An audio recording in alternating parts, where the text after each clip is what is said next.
starts to go left, you gotta break the Mando in case of emergency. Like use the Mandalorian. Just some random Mandalorian is gonna show up. Right, just show up.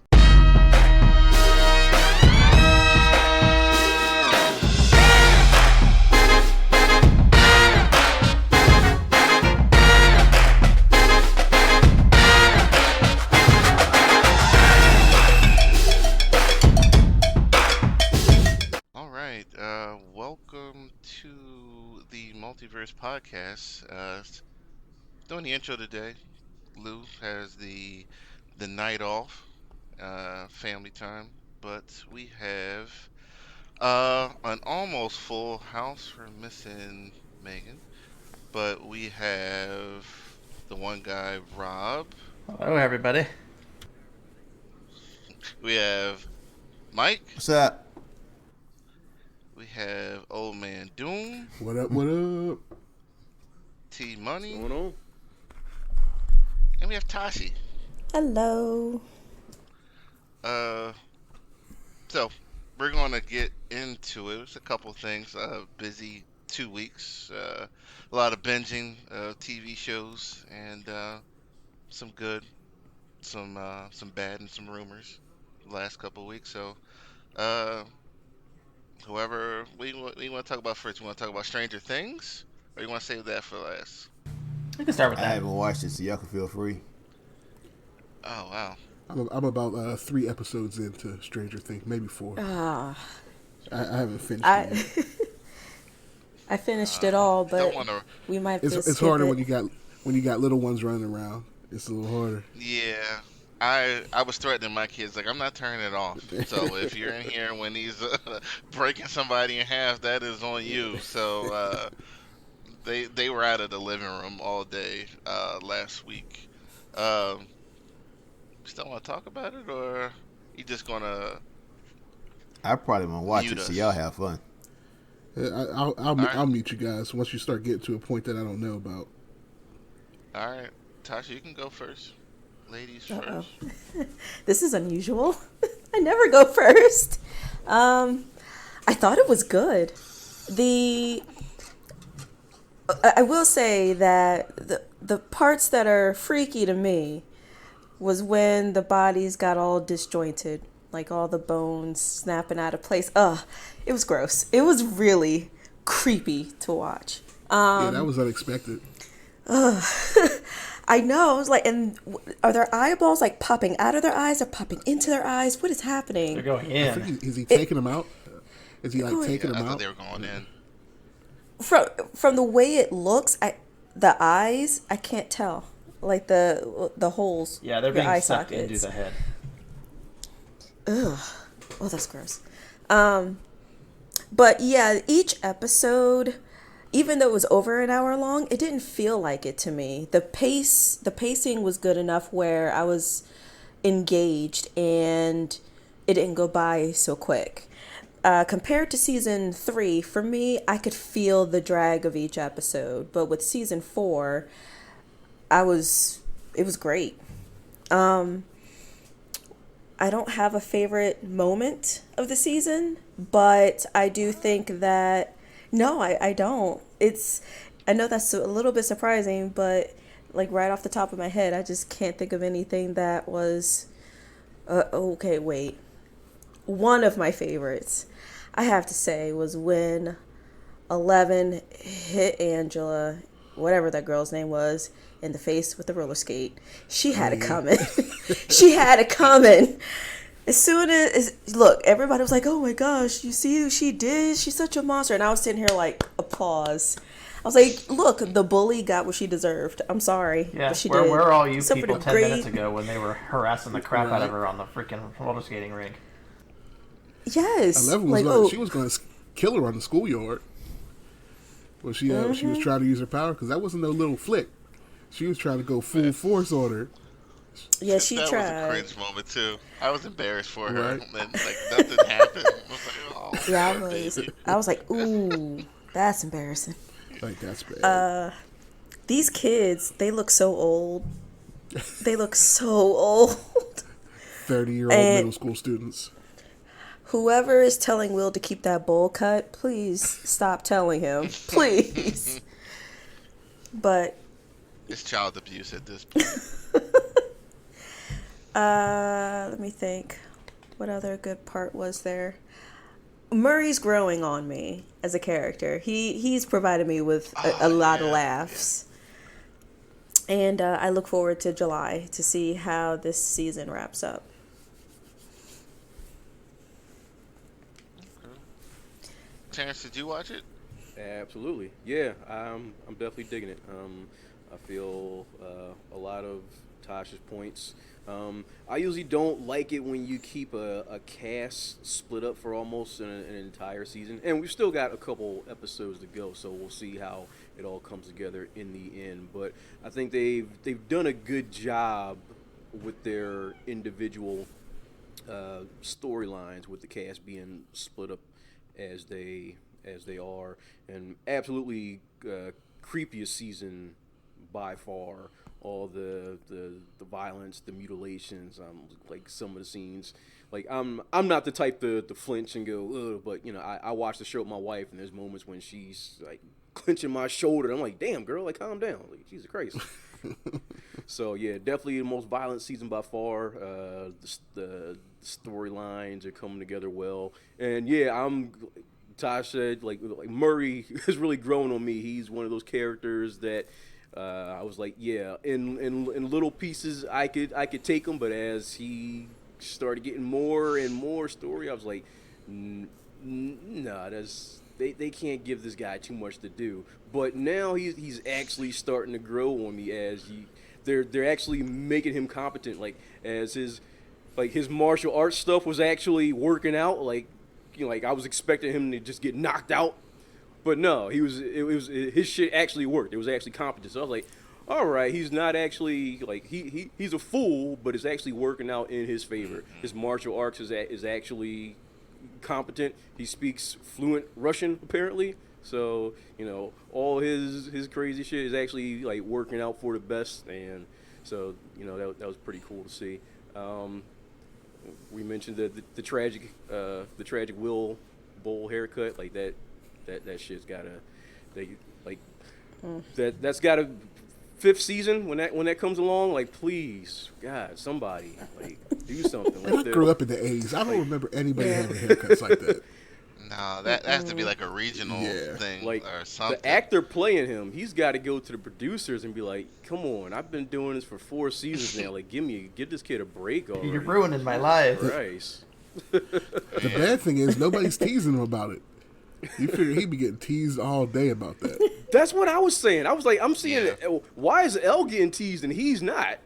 Like, he's got the girl trying to play footsies with him that obviously he wants nothing to do with. I'm like, he should be getting shit thrown at him in school for that haircut. Like, it's crazy. Yeah. But yeah, I'm really digging it. The way everything is coming together.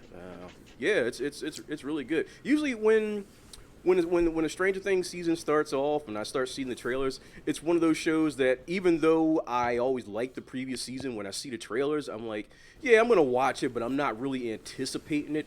And then by the time I'm like halfway through the season, I'm like, I forgot how good this show actually is, and I don't know why I wasn't anticipating it more. But by the middle of the season, I'm like, damn, forgot how good this damn show was, and it really got me. And when all the strands start coming together, you really remember how good these writers are and how good these performers are. Well, like you said, though, these kids are getting old, so they do need to wrap this up. And a few of us were taken aback because it felt like I swore the promotions made it seem like this was supposed to be the final season, but there is another season coming. And I was like, holy shit, there's another season? Like, they got to wrap this up. These kids are old. Mm-hmm. They're going to be in their 40s by the time the last season comes around. Yeah. What about you, Rod? Did you Yep, finish? I sat on my couch for 9.5 hours on Memorial Day and watched it. Yeah, I'm digging the series too. I keep getting reminded of The Ring when these guys are, when they're getting all crumpled up. But this is like actually seeing what happens to them, whereas they just kind of showed us the aftermath in The Ring. And I'm getting a lot of like Nightmare on Elm Street and Freddy Krueger vibes of them in their waking dreams, seeing these stuff. And to that point, Robert Englund was actually the guy in the prison cell, Victor Creed. Which one was it? It was Creel, right? Creel. Yeah. Yeah. So that was a good touch to have him on there. I actually thought that he was doing the voice of Vecna because it sounded so much like Robert Englund's Freddy Krueger, the way he talked. But when I looked him up, I was like, oh, he's just that guy. But, still involved, clearly taking a lot of inspiration from those movies and the way the guy talks. I did... I don't know if Jay wants to take his headphones off for this part, but it was towards the end. Jay, take it off, Jay, because it's talking towards the end. Yeah. See, spoilers, listeners. Spoilers for the end of for Volume 1. They kind of set it up pretty nicely, but kind of gave it away at the same time when they mentioned that we don't know what happened to number 1, and then there's this guy who's helping her, and I'm like, oh, I bet you $10 that's Vecna. And it's also happened to be number 1 at the same time. In a season that we've been seeing a lot of people pulling out inhibitor chips out of their bodies. We had a couple of them in Halo, and now we have it in here. It's just pull it right out of the back of their head. But yeah, I'm not mad about that. It's a very... I would like to... I imagine since the next 2 episodes are like 2.5 hours long, right? The last 2? We're probably going to get how he managed to not only survive in the Upside Down, but basically take it over with his powers. So I'm looking forward to seeing that. Yeah, like like when they mentioned the kid, like he fell into a coma, I was like, well, it's gotta be the kid, right? But they said he died, and I'm like, oh, that's a dead end. I didn't put that kid and the orderly, would say, like I didn't put those two together until they mentioned, like, yeah, he just so confidently took her under his wing. I'm like, oh yeah, he definitely knows more than he's letting on. Yeah, I wasn't sure if he was. Well, I know it wasn't real, but like I was wondering if he was actually like somebody who was there during that time of shit. But other people were able to see him, so I was like, okay. But it was a very good season, and it was creepy. And what's the kid's name that I don't like? Dustin? Yeah, the Dustin. annoying one. Mm-hmm. Yeah, he was bearable this season. I was like, okay, I don't like. He was okay. I like Steve. Like Steve's great. Like the babysitter. Like the whole cast was strong. Like I thought I had Stranger Things fatigue. I know Terrence was mentioning that. Like, but when I watched it, I'm like, this is a good show. And I just finished watching the other seasons, and they were good too. And I know we were joking, like, oh, these kids, they need to end it. Like, these kids they look like my coworkers at work now. Like, that's how old they look. But it's been a really, really good season. I do have one question, though. I might have missed it from season 3. How did the Demogorgon end up in Russia? I think it's a different one because they had their own rift out there, right? Or they grabbed one out of the rift in the mall and had it there. And took it? Okay.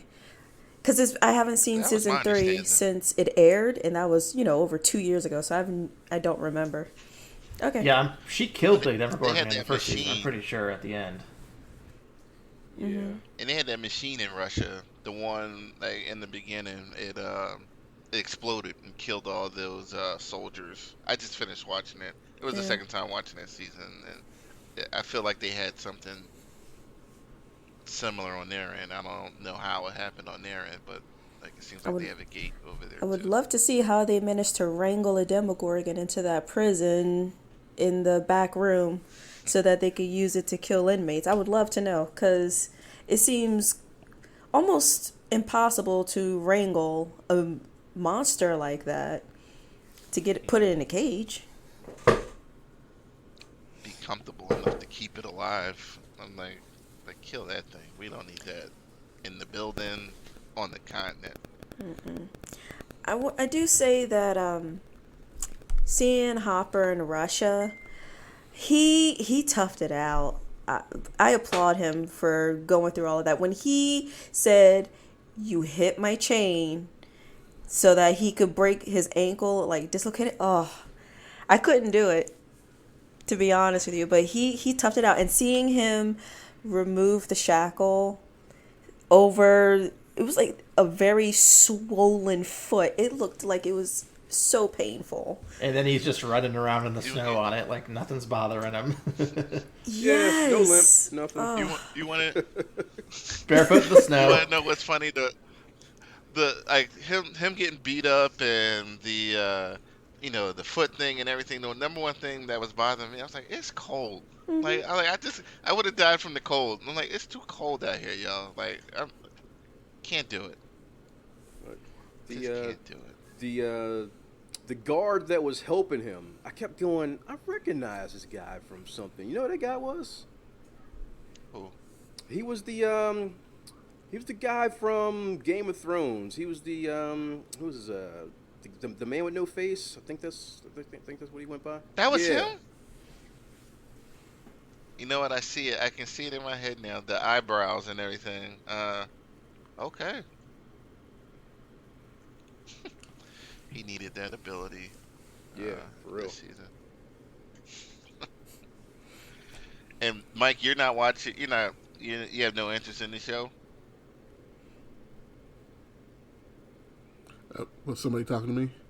No, it's not that I'm not interested. It's just that I'm just so far behind in other shows. I never got to season 3. I never, I still got to get caught up on The Boys. It's just a lot of stuff. And this summer I'm gonna get caught up on a lot of stuff because I'm not in school right now. But it hasn't been time. That's all. And I'm not a binger. I like the Disney Plus format, one a week. I can get that. I'm good. But you give me 10 episodes, that's too much almost for me right now. I can't just lock away myself for a day and get to that one show. I dig it. And it was like a super season. Like some of those episodes were as long as some movies. And they needed all that time. They really did. I couldn't think of an episode where I was like, you could have skipped this this part, but really good season. Really good season. Agreed. So, What do you think so far, J-Pad, of what you've Leonard? seen? So far from what I've seen, I really dig it. I was not expecting the violence. We talked about it earlier, but when they started crinkling up those bodies, I was like, wait a second. This is not the Stranger Thing I was expecting. Eyeballs popping in their skulls, bodies getting... And then we forget they're like children. They're not like adult adventurers. They're just like high school students who happen to be in like the wrong place at the wrong time. Yeah. And what episode are you on? The 4th one, I think. So I don't remember because I'm thinking about Tash when she said she didn't have a favorite moment. Mine was the one with Max. Did you see that one yet, Jay? Because you might want to take your headphones off just for take it off. Like 3 minutes.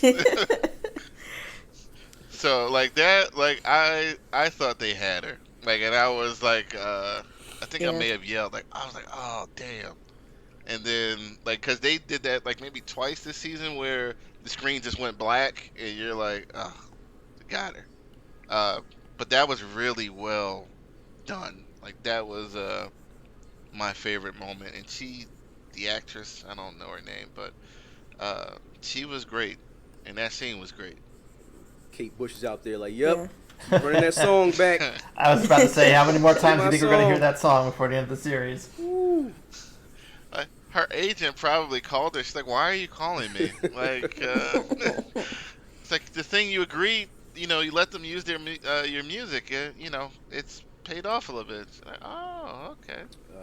Yeah. It's amazing how that happens. Yeah. Going back to the violence, I know we were talking about the bodies crinkling, but the very opening sequence, right at the beginning when you start the episodes, they have that warning, just because going back to the violence in Texas, that could have been very triggering, just seeing the opening sequence with all the children dead at the the institute, I was like, and it couldn't be helped because they made mention of the fact that they filmed this over a year ago, so it just just poor timing. It couldn't be helped. So just a warning to anyone out there who's sensitive to that stuff. You do see dead children. So just a warning to anyone out there. It's just the unfortunate timing. I mean, there's never a good time to see dead children on screen. So just a warning to anyone out there that's sensitive to that. Yeah. Could be a tough watch for you. So letter grades for the season, Tash?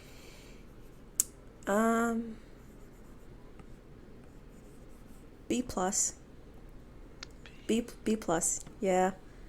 Not a solid A just yet. I want to give the final grade when the last 2 episodes come out. That's fair. Terrence? Yeah, I'm gonna withhold it until it's over. I mean, as it stands right now, I'll say A minus, but we still got a couple episodes to go that are gonna be maybe 2 hours a piece in length. So they could stick the landing. They could completely break their ankles on the landing. So who knows? I imagine they're going to stick the landing considering what we've just seen. But yeah, as of right now, I'll give it an A minus. I've been digging everything I've seen so far. The writing's been excellent. The visuals have been excellent. They've gone all out on the visuals. The performances have been great. So yeah. So I'm because of what you guys said, I'm gonna change the question a little bit for Rob. What's the grade trending to for you? Really the same question. I'm just covering my. Well, all signs point to it staying the course at an A. But again, I said the same thing about the 3rd season of Star Trek Discovery. I thought it was really great until they explained why the thing happened, and I was like, oh, F. It's an F now. I hate this show. Damn. Wow. It's and Jay, it's still early for you. It's super early for you, but the little bit that you seen, what do you think? I think I'd give it a B for right now. I dig it. I think it has. I think there's a little bit of room for improvement on some things, but I mean, overall, it's great. I'm enjoying it. So, as soon as I get a chance to, I'm going to pop as many episodes as I can. So, with everything else I have to watch, that says something, So I'm trying to make room for it. I would say for me, it was an A minus. I like when things are explained in Stranger Things. Like watching this season, I didn't realize how many loose ends they had. They never really explained the Upside Down and the things in just certain what happened with 11 when we first seen her, where she was coming from, why all this stuff kind of coincided. But I guess to your point, Rob, it's got to make sense. You got to stick to landing because otherwise you'll have 6 seasons of Lost. And those of you who watch Lost, you know what I'm talking about. It's all this mystery and da-da-da. And then you get to the last season, it's well, they didn't explain shit. And none of this makes any sense. Lost had the worst ending ever. Lost is terrible. Ever. And then a couple of years after I finished Lost, one of the writers, forgot the situation, but he was saying that producers told them to just write a bunch of mysterious stuff, and there was no plan to really wrap up any of it, but it hooked us all for 6 years. And the last season, you're like what is this garbage? Totally killed the show. The journey was great, but the ending was terrible. All right, Kenobi. Shit. Jay, did you watch that? I did. I'm caught up on Kenobi. If there's anything I'm caught up on, it's that. All right, well, you lead us in this. Are we going to do all 3 episodes or? Yeah, because we only kind of touched on the first couple, right, last week. Okay. I was pleasantly surprised with the kind of twist of not dealing with Luke and dealing with Leia. sans the terrible forest chase scene with Leia. That was maybe the dumbest shit I've ever seen. Like, that's the perfect music for it too. Like, what's going on? Just catch that little girl. She's like 3. You can't catch her going through the forest. And the one like hunter that just like runs into the log, and then just stops. It just stops. Like, for real, dude. You're a hunter. You're a bounty hunter doing that. No more pucks for you, sir. But yeah, overall, I think it's good. There's I don't know if there's just the gripes I have, I think, are you can kind of tell that it's like a mixture of two different things. Like, you can tell that they're like trying to fold in some of that stuff from the Kenobi movie, which was kind of Kathleen Kennedy's vision for Star Wars, with kind of like this newer like post Mandalorian Star Wars. You could tell they're trying to like fix those two things together in this show. And I don't know if it works, but I think they're going to try to improve upon it as the series goes on. I'm digging it. I like all the new characters. I like all the Inquisitors. I don't know why what Riva is that the Inquisitor's name? Mm-hmm. I don't know why she's getting so much hate. I think she's pretty dope. Visually, she's cool. I think maybe her writing isn't as strong as it needs to be. Like, some of her lines are kind of hokey. Like, "I'll get you yet, Ben Kenobi." Like okay, like, really? Like, you can do better than that, writers. She's still being written like a Star Wars villain, though. That's just how they are. I don't know. Like, when Darth Vader speaks, like, you don't get the hokiness. Like, he's super menacing. Like, even when he was like, oh, well, we'll get to that, but I don't know. Like, when you see other villains, they're not as, like, even if their lines are hokey, I think she has to work on delivering them not hokey. So maybe like she's having trouble, like her being like a thespian. Maybe she can't quite get the Star Wars, like, that kind of like bubbling interior, like Sith anger out. Like, she's angry, but she's not like Sith angry to me. Like, it should be like just below the surface. Like, at any minute it could pop out. When they do, they're just gonna force choke you and like throw you out a window. But it shouldn't be so much like right on her sleeve. I don't know. Am I making sense? Yeah. I got you. Cause I'm glad you said it first, because I was having issues with the performance in the first 2 episodes. But, with all the hate that she's getting, I didn't want to be the one piling on, because obviously my problem is not the problem that a lot of these assholes out there are having. But I'll get to it. I'm gonna let you continue. Yeah. And my problem isn't even her. It's just I think her writing needs to be a little snappier. Yeah, me too. I think that's the only problem. Like, I like her visually, and I think sometimes they're getting too wrapped up into trying to make her look cool and actually not making her look cool. Like, her whole parkour scene in the second episode? Yeah. Like, on paper, that should have been dope as hell. But then, like, as they executed, it's like, I don't know. Like, I don't see anything really spectacular with that. Like, a regular dude from France could do that. Like, I was getting the Crouching Tiger vibes watching. I was like, oh, this is the Wire food. Right? Here. I want to see something super amazing from a Jedi. I don't want to just see you bouncing down a wall or, like, doing a backflip over a little split in between 2 buildings. I want to see you, like, doing some outlandish shit. Like, yeah, and if it wasn't for the fact that they were putting in sound effects of her using the Force, you would just think she's just a regular parkour person. Right? So I think they need to work her a little bit more. And I don't think it's her fault. I just think that in the script they need, especially if she's going to be such a big part, they need to make her be a badass. Like, I don't know, it feels like they just couldn't do it for some reason. Like, they were right on the edge and just not doing it. But I actually, aside from her, I love the way they're handling Kenobi. Like, you could tell he's, like, super depressed. He cut himself off from the Force.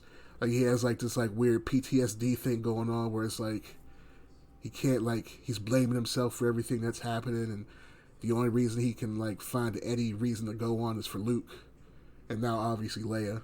So I think they're doing a real good job with that. And I like the way they're trying to build up Darth Vader. Like you can see like he's getting healed up a little bit. You can see like the back of the tank is doing a little work, but his flesh is still kind of gummy. Like it's, and then by the time you get to like the Return of the Jedi, like he's almost healed. He got like a couple little scars on his head. His flesh is kind of pale, but he's not like, he doesn't look like Play-Doh. So it's kind of like a little progression. So I dig that. And man, did they make Vader menacing. He was brutal. When he dragged Kenobi through those flames, I was like, woo. Just walking down the street, like, snapping necks. Right? I felt that. That's the Vader I wanted to see. Because he was not taking any shit from anybody. He finally caught up with Ben. I was like, oh, I get my chance. I'm going to savor this. Drag you through the fire. So that was dope. So overall, I like it. I like the show a lot. I'd probably give it an 8.5 out of 10 right now. Because I'm hoping in the next episode, and this is just a rumor I'm hearing, that they're really, like Ben and Darth Vader are really going to have a true lightsaber duel. Like this one was just kind of like Ben being super afraid and trying to just get away from his past and just getting overwhelmed. But episode 4, it's supposed to be like they're really supposed to get into it. So I can't wait for that. Mike, did you watch it? I did, and I actually enjoyed it. I'm not a Star Wars guy. I never claimed to be. But I really enjoyed all 3 episodes. I got the same qualms. The people running through the woods are idiots. But I did enjoy it overall.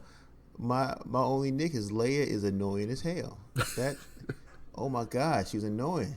Kidnap her bad ass. I have no problem with that. Leia is pissing me. Maybe it's the parent of me. I don't get into the sassy kid and all this, the lip, and shut your little ass up. Just sit down. That's just what I want to tell her. But outside of that, I'm loving it. I really am. But Leia, I'm sorry. Leia is my least favorite part of this entire show. I could definitely deal without her. But overall, I'm really enjoying it though. The little actress that plays her, though, is doing such a great job of being a young Leia, because 10 years later, she's, talking shit to Lord Vader's face, just like that. So having a little girl being the way that she is, I think she's playing to the role perfectly. Yeah, I agree that she is a little annoying, but it fits the character, in my opinion. I mean, it might fit the character, but still a little kid. Shut up.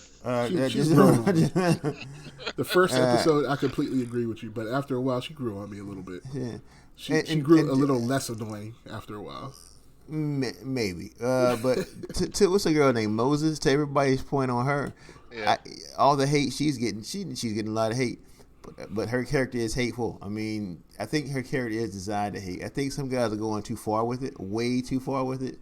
But this lady is motivated by something that we have yet to discover, and she's working really hard to get it. But she's definitely, the character itself is like, damn, calm down, just relax. But I'm really interested in seeing where that goes. Like I say, I'm enjoying it a lot. And just tonight, I learned that Vader is played by, was it Hayden Christensen? Yeah. And his voice is by Rob said by James Earl Jones. I didn't know that. I thought it sounded familiar. Like, this is really cool. I mean, I don't. Yeah, that's cool. I don't keep up with that stuff, man. Y'all know this stuff more than I do. I read comic books and tell jokes. That's all I can tell you. That's it. We got to tell Mike that all the Jedi have the X gene. Yeah, maybe, it might interest me more then. Terrence, did you watch? Yes, sir. Yeah, I'll recap the first 2 episodes real quick. My thoughts on them. I thought the first 2 episodes were okay. The Alderaan scenes were taking me out of it. I was like, why do we keep going back to this? And then once it became apparent that Leia was going to be a bigger part than I thought, I was like, okay, I guess that was necessary. But just like everybody else said, that brief scene where Leia was running through the woods and the whole clown show with them trying to catch her, I'm like, what are you guys doing? Like, this is embarrassing. Like like I understand that to a degree, Star Wars is for kids, but they stooped to a new level with that. That was just like they could have just cut that out. Like, I can guarantee that was a Kathleen Kennedy edition. I'm telling you, I have no doubt in my mind. Is it just me, or did one of those guys actually run into Yeah, a branch? he just walked right into the log branch. It wasn't even like it was pulled back and, she let it go and it smacked in the face. Straight line. He had a good 10 feet to adjust. He could have adjusted, slid, all kind of things he could have did. Just he went stopped right dead in at his it. tracks, though. Just, there's a branch here. I can't go any further. Man, maybe he thought he was going to run through it. I don't know. He lost. Yeah, that was... Robert? Yeah, so... What did you watch? I'm sorry. I was, yeah. Oh, yeah. I'm sorry, Terrence. Go ahead, yeah, brother.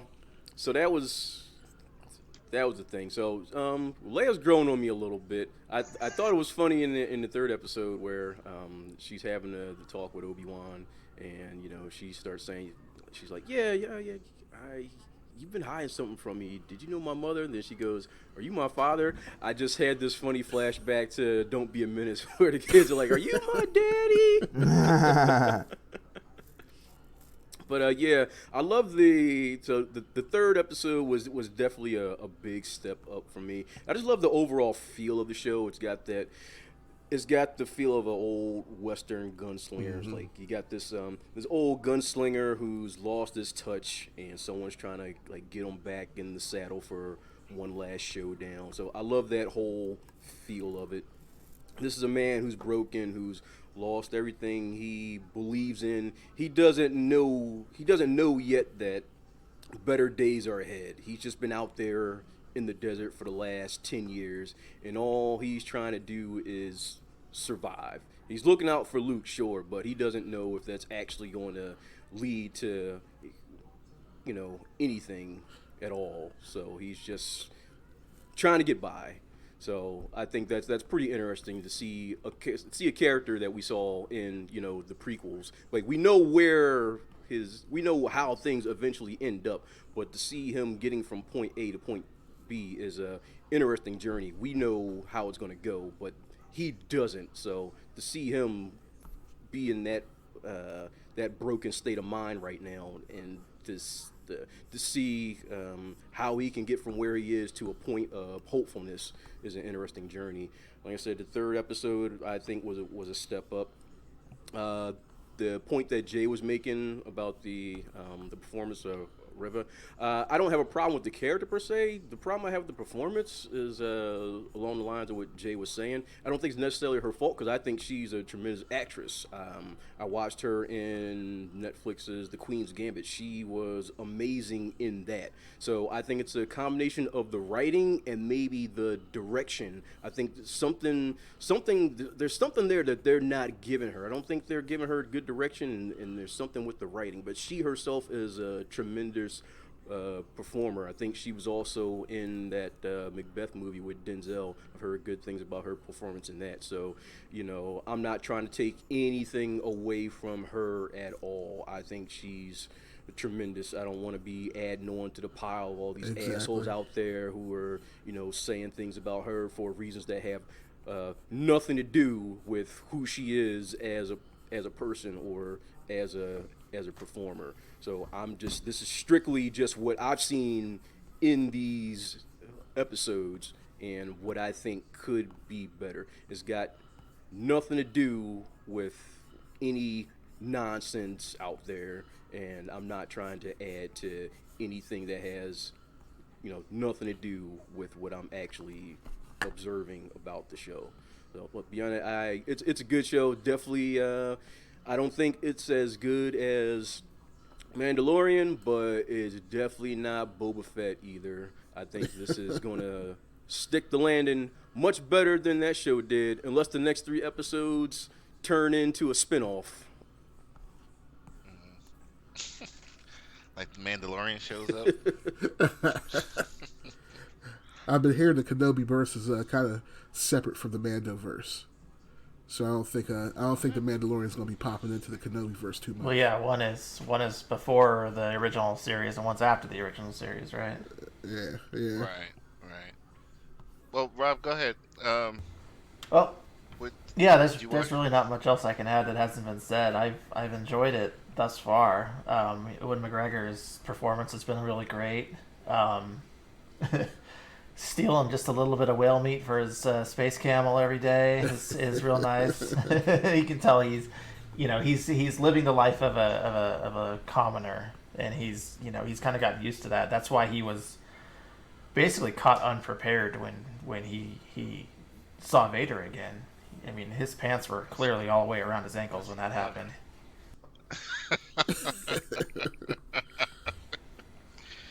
Yeah, it was weird in the prequels. He was very effective, and in these, like, it was just like he was scared. Like, that's what I Yeah, got he was from terrified. him. Like, he's like, I'm scared. I don't want anything to do with this. Like, dude, just leave me alone. And Vader was like, Yeah, no, and like, this is all I've been dreaming exactly, about. This is what I've been exactly. thinking And about. I'm Like, I'm actually really you're not getting I'm actually away, really man. happy they didn't do the slow build up to like a Vader reveal in the last episode. They're like, nah, he's here in full force, He's episode right 3, here.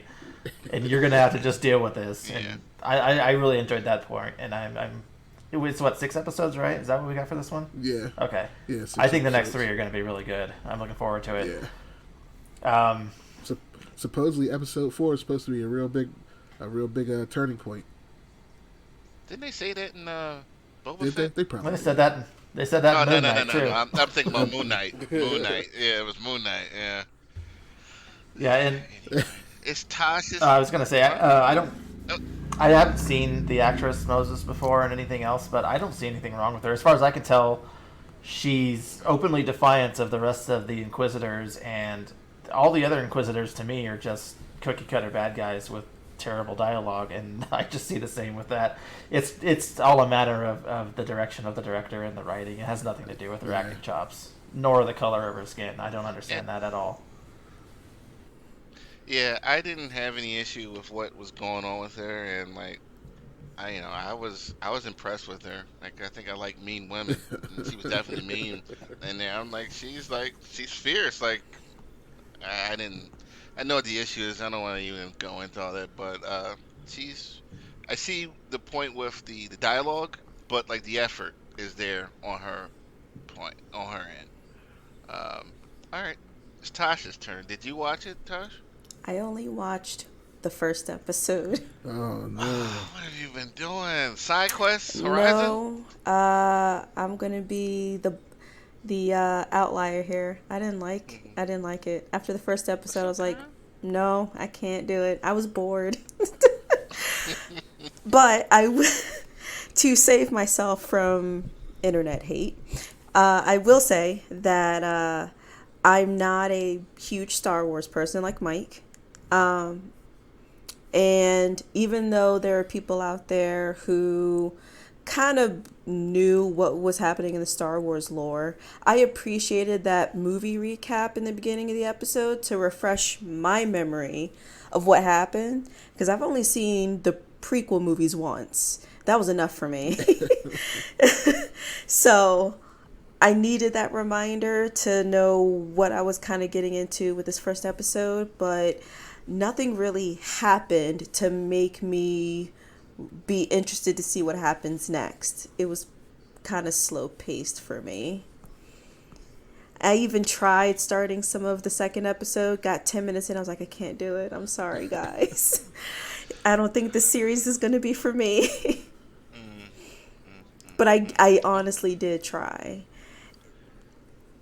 It was just like you guys were mentioning, just Kenobi doing his 9 to 5 job, coming home, feeding his camel, or like whatever it looks like a camel or a llama, the creature, pieces of meat he stole for the day. I could see why he's kind of in the slump about he feels like he failed Anakin. He wants to try to do right by Luke, like look after Luke and see if maybe he has force sensitivity.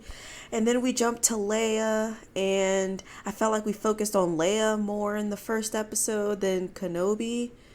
Like I feel like there wasn't enough Kenobi in the first episode, and so it kind of just, I was like, no, I'll hear what happens through you guys, and if it sounds like it gets better, I'll hop on the episodes that you guys recommend. Okay. I know. I'm sorry, everybody. I was just like, everybody liked it. I was like, oh okay. crap, I'm going to get so much hate. I liked the movie, the shows. I really did. The prequels, I thought the first prequel was like an hour worth of pod racing, and the second movie, like, but I didn't think it was a train wreck. Like, I like Revenge of the Sith, and you can kind of see even after 10 years of after those events, like, he really fell a long way. You know, he was a general, he was on the council, and now he's in Tatooine stealing from his job. You know, he's taking the L to work, from work. He's checking on someone else's kid. You know, he's at the market, and you know, the line that really got me was when the other Jedi came to him. It's like, yo, the fight is over. Like, we lost. Like, we lost. Like, it was like no hope. Like, we lost. And I'm gonna go to my cave, and you know, he told the guy to bury the lightsabers, and like, it's over. And it was just, it, it was interesting to see the fall for him, and the only thing that could have got him out of his exile / retirement was protecting one of those kids, and it was a good shift to go away from Luke to Leia. Someone mentioned, I can't recall who mentioned that. And Vader, like, Disney, for everything they've done, like, they've done that people haven't agreed with as far as Star Wars, they are like batting 1,000 Yeah, with Darth they are Vader. for some reason. Like he's like a force of, like, he's just a force. Like, was that Rebels? Yeah. Even in the video game. Rogue with a Rogue. What was the video game? The Fallen, was it Fallen Jedi? Fallen With, Order. I haven't played with Cal one. Cal Kestis. Yeah, Fallen Okay. Order. That last scene where Vader has chased you is ridiculous. It's one of the most stressful Okay. scenes I've ever played in a video game. Because like you grow to be a badass, and you think you're going to just run through everybody, and all of a sudden you open this door and Vader is right there. You're like, oh shit, and you just got to run. Like, you're not. You try to lightsaber battle him for 4 seconds. Like, nope, this is not working. You got to turn around and run the other way. Yeah, and it's kind of like episode 3 when he arrived. He's kind of picking up where he was in Rogue One when he was slaughtering everybody and force choking and throwing people all over the place. So they did that well. The fight with Vader and Ben was it was sad, it was. you know, just because Ben, like, I'm calling him Ben, but Obi Wan, you know, Kenobi, he's a very capable Jedi, and like, he's just out of it right now, and lucky to be alive after the third episode, honestly. But we'll see if it sticks to landing, as I hope it does. Robert saying. Like, I hope it does too. Like, the Star Wars shows haven't failed. I mean, the Boba didn't fail because of Mando, so like, that still counts. But yeah, I hope they keep it up. Here, you go, Jay. Oh no, I was just going to piggyback off of what a little bit of what Q said about Disney not messing up on Vader. Even the comic, like, if you guys haven't read the Vader comic books, try to get your hands on them, because the Vader comic books are super, super good. They're probably some of the best comic books I've read in a while. I had one question about the battle at the end of episode 3. Now, that was awesome when he was dragging Kenobi through the fire. He was like, yeah, you know, this is just a taste of what's to come. But then the girl started, the rebel lady started shooting, and that kind of broke things up a little bit. And then that droid started dragging Kenobi away. What was to stop Vader from just dragging him through the fire again? He could have easily dragged Kenobi and the droid back through the fire. Like, she wasn't even shooting at Vader. Like, he could have just said, well, I'm just go back to what I was doing before. I think Vader was disappointed. From in my mind, I'm like, Vader is like, I wanted this to be a little bit more. So go on, get back. Like, I'm gonna You let know you I'm train. here. You He's know like I'm looking Goku. for you. I'm gonna let you train. I'm gonna let you train. Go get in the back to tank, and we're gonna have a proper battle when you come back. I think in my mind that's what's going on. I thought about the same thing. I'm like, he's not that far. Like I thought he was gonna like crush the robot pull or him straight something. back Like, through the fire, man. It's like the robot dragged him 20 Yeah. feet away. It was like, I could just drag you again, right? He could have just walked through the fire. He's like all robot now. and then the robot was kind of like sneaking, like he doesn't see me. I'm like, what the hell? Hey, you're like the biggest droid I've ever seen, Stomping like away from in like a fire. Star Wars. Like, yeah, he's like, oh, let me But okay, get him. yeah. And I go with the Dragon Ball theory. Yeah. He's like, yeah, I'm gonna let you train. I'll even give you a sensu bean. yeah, like Vader's presence on there, like in the original, you know, in the original movies, period, the lightsaber battles weren't as Athletic or Yeah. yeah.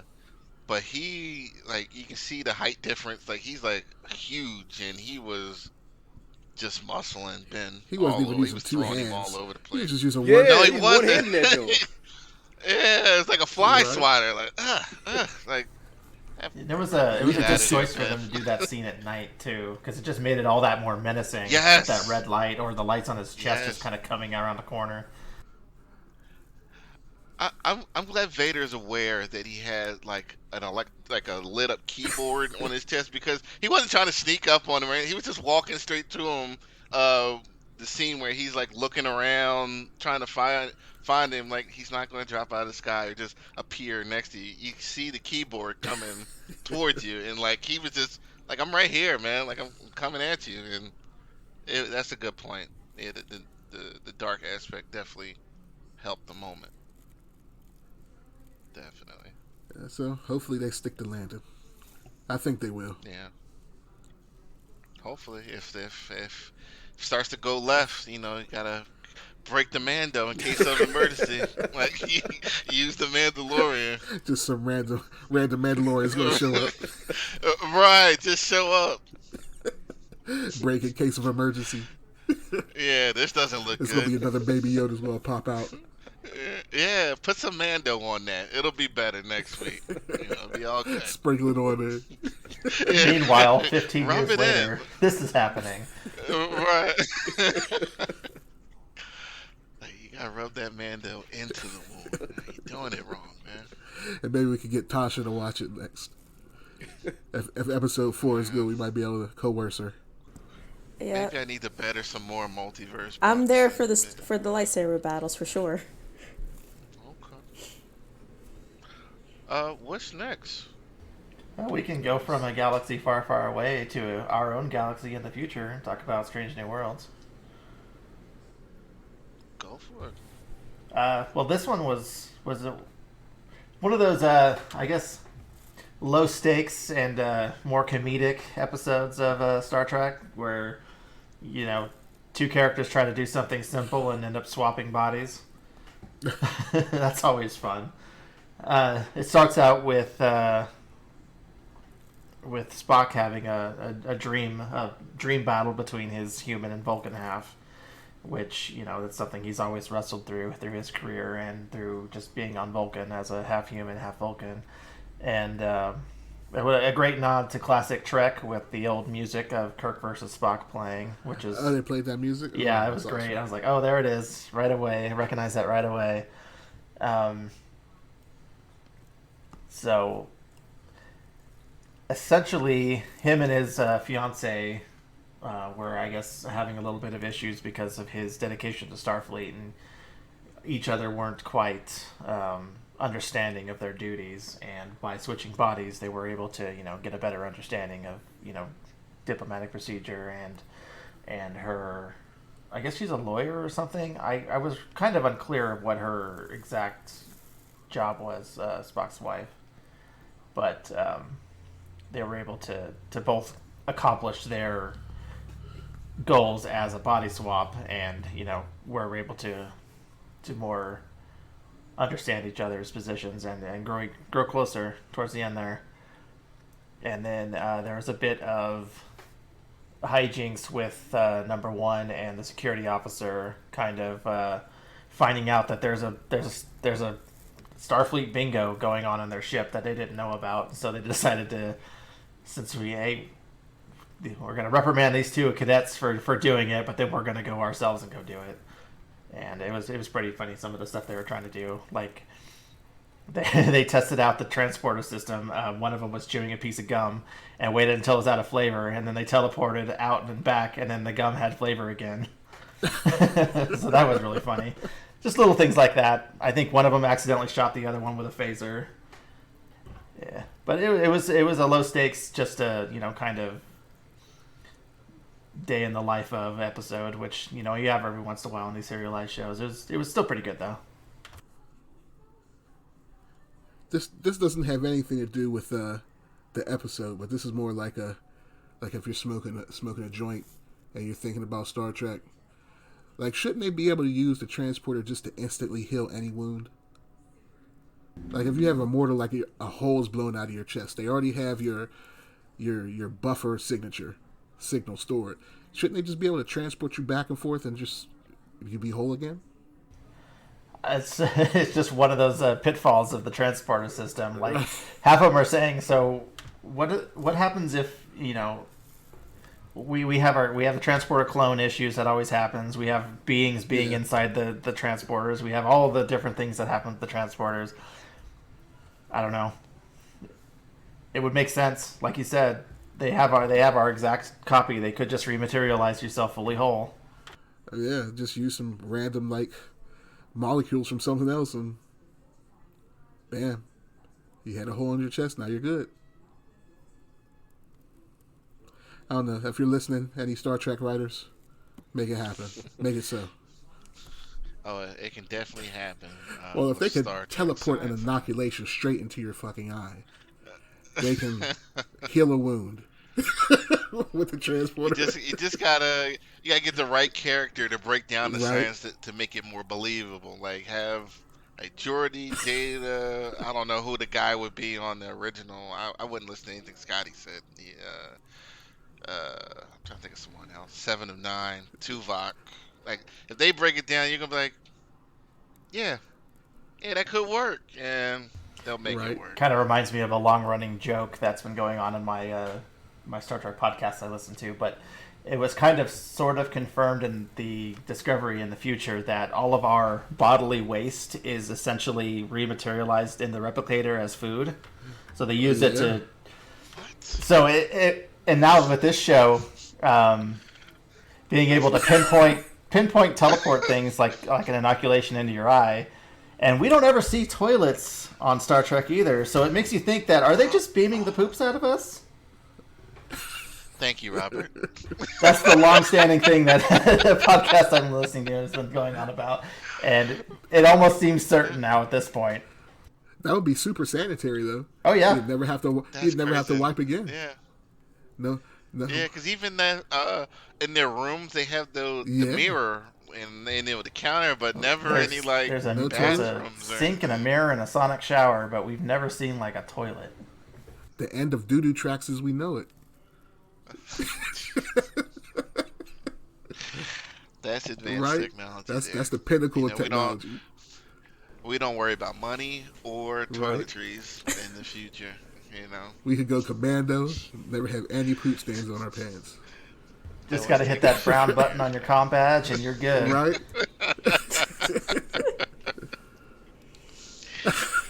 Oh, man. Thanks. Man, we always end up with poop. It was my turn this week. Yeah. Yeah. Scatcast. Did you watch it, Terrence?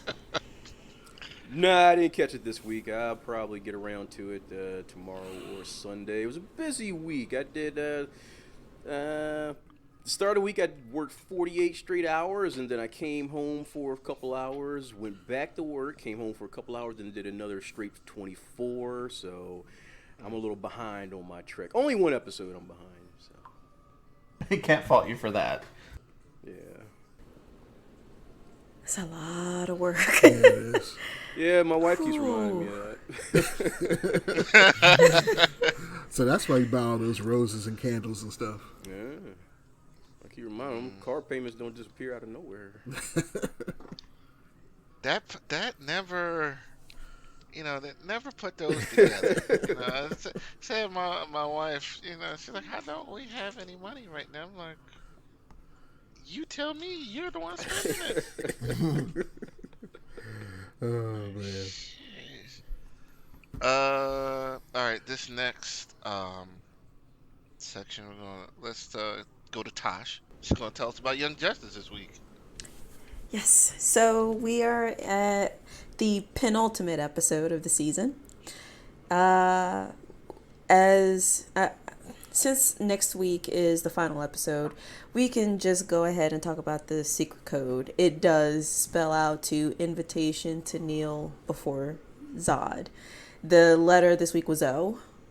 So we have all of the phrase except for the D in Zod. So that's exactly what the code was. That's what what the last half of the season is about. It's just General Zod.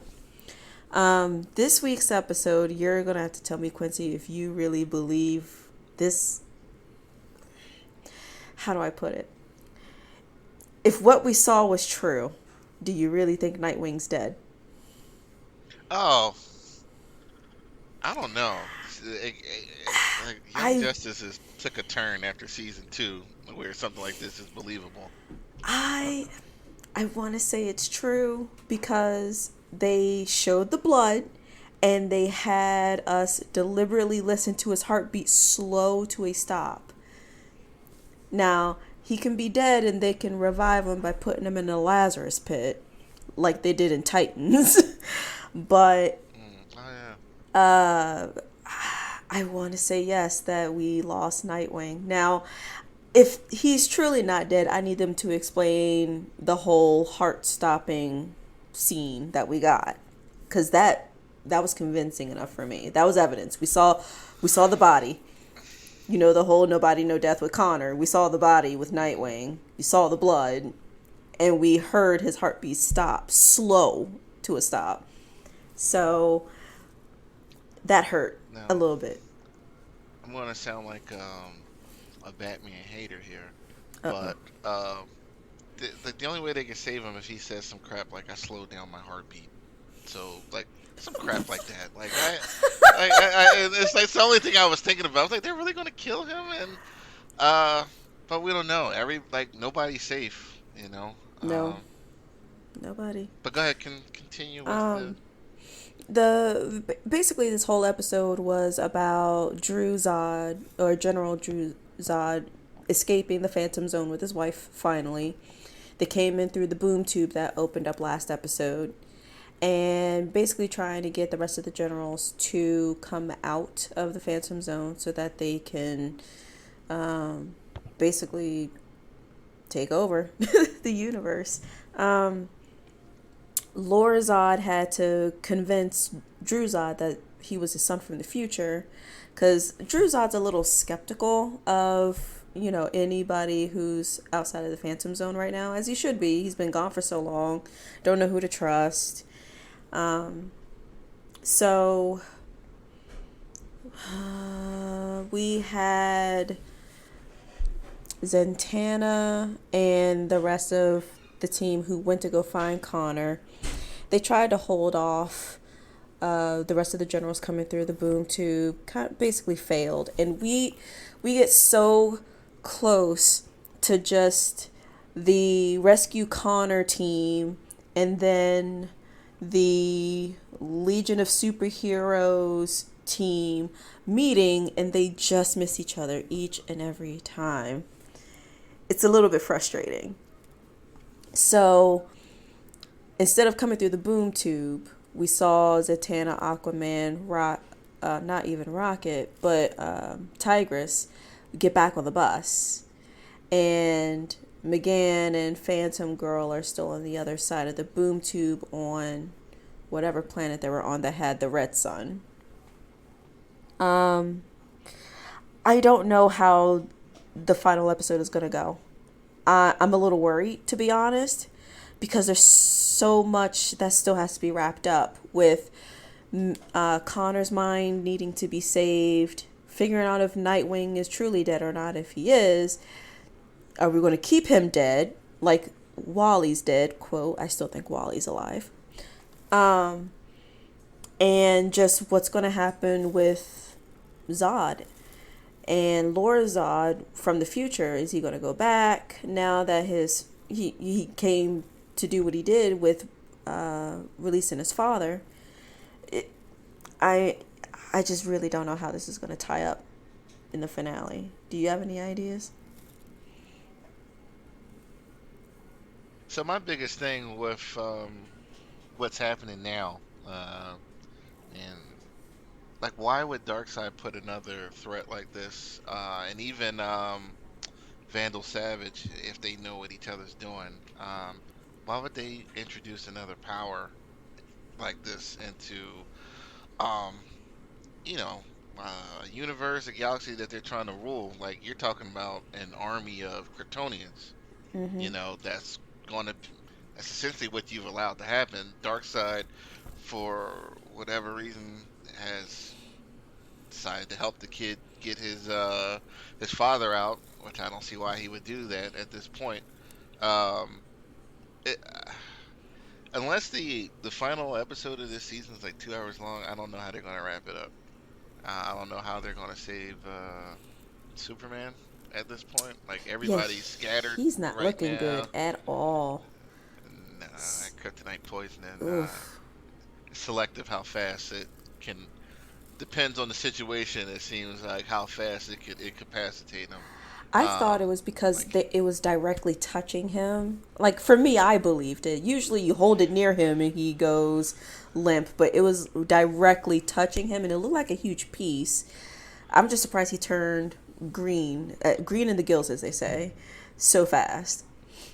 It's always inconsistent, like, how kryptonite, like, affects him. Like, I've seen him manage to keep some powers in some instances, and other instances, like this week, he collapses. You know, it's like I give up. You know, and they elected to do it. He turned green. Like, that means he's kryptonite poisoned when he turns green. So that happened really quick, and it was probably because I forgot they were under a red sun when that happened. So he didn't have any solar energy at that point. But it was a good episode. Yeah, I didn't think about that till now. It was a good episode. I can't wait for next week, and it's pretty straightforward. I see a big fight coming, especially if those Kryptonians get out. Yeah, because the General Zod and his wife and Lord Zod, they boom tubed back to the Fortress of Solitude, so they have Yellow Sun energy now. So I don't know who could possibly stop them right now. I think they teleported to Metropolis, where they were basically announcing to the planet, Superman can't help you, and Superboy is now on our side. I really don't know how they're going to stop them with them being powered by the yellow sun. I don't know. I was curious how much power they would have, because it takes time for them to gather the yellow sun power. They don't just instantly get it, but it looks like that's why he suggested those pods with to kind of accelerate the process. But they look full powered to me. I don't know. The other thing, Rob, did you watch it? I'm so far behind them. I'm going to try to catch up on all of them before next week. Okay. Because there was what happened to Zod's wife. The Emerald Empress? Yeah, like that was the villain on season 2 of Justice League Unlimited. They actually had that villain. She's been on the screen before the original. I think she's part of a group too, and I cannot think of the name of them. Okay. Yeah. What was her name? Say her name again, Tash. The Emerald. Emerald Empress. Okay. I I think believe that that's right. it's from the future for sure. In that But yeah, that outfit, was the last time I saw that. in the outfit, she looks like Granny Goodness to me, especially with the white hair. I was like, yeah, she looking like Granny Goodness right now. Yeah, she's part of the Fatal Five. I remember their group. Okay. Okay. Yeah, we Okay. didn't even get Beast Boy this week. I think we're just gonna leave him this season as he's getting the help he needs in therapy. So that I think that storyline is kind of closed for now. It's not open ended as to whether or not he's going to get help. He is getting his help, and I hope They're gonna need that all of them next week. I hope that they're able to get Connor back because they basically compared Connor in his current state to being like how he first came out of the Cadmus pod. He's basically mentally reset to be the weapon to kill Superman. So hopefully we can get him back. Hopefully Nightwing is going to come back alive because I can't have both Nightwing and Wally gone. That's going to just mess up, our main core people, the Miss Martian, Tigress, and Aquaman. He slowed down his breathing so that his heartbeat couldn't be He detected. held his breath or something. Remember that's what they said when Superman Right. died originally. He slowed everything down. He had like one heartbeat a month or yeah, something he's- like that. Yeah. Yeah, he's in I'm a pretty super sure I coma. read that. Yeah, like it's some ancient technique that I learned in my travels. Learn how to slow down my heartbeat. But, That being said, we need an announcement of a season 5 right away after the finale. We need a fifth season. Bring Wally West out of the Speed Force because I know he's in there. I don't believe he's dead. no, it's hard to kill those Speed Force guys. Uh, Mike, What's up? sir, what you what's going on with the comics this week? I have not gotten in anything, and I saw you post, and I didn't look at anything. What's going on, brother? Right now I'm getting caught up. I'm staying permanently behind. Right now I'm reading Superman: Son of Kal-El. I just finished issue 2 this earlier tonight. It's pretty interesting. I think I have number 3 to do next, and I think I'm done with that series and moving on to something else. I think I'm going to just skip all that and get caught up on Banner War so I can be where you are. I can see how that fight turns out. I'm glad you brought that up because this isn't a spoiler because you read comics and you know how this tends to go with Hulkbusters. It remains true that Hulkbusters only work in the MCU. Okay, even all right, even celestial powered Hulkbuster suits take L's, Yeah. and that happened. I did read the last issue. It's I want to see what the end goal is with that series, but I'm entertained by it. I am. And the last issue had some actually the 3 issues because I think the last issue was Hulk's book or Thor. I can't remember. I think that was Hulk's book. The art in there is pretty good.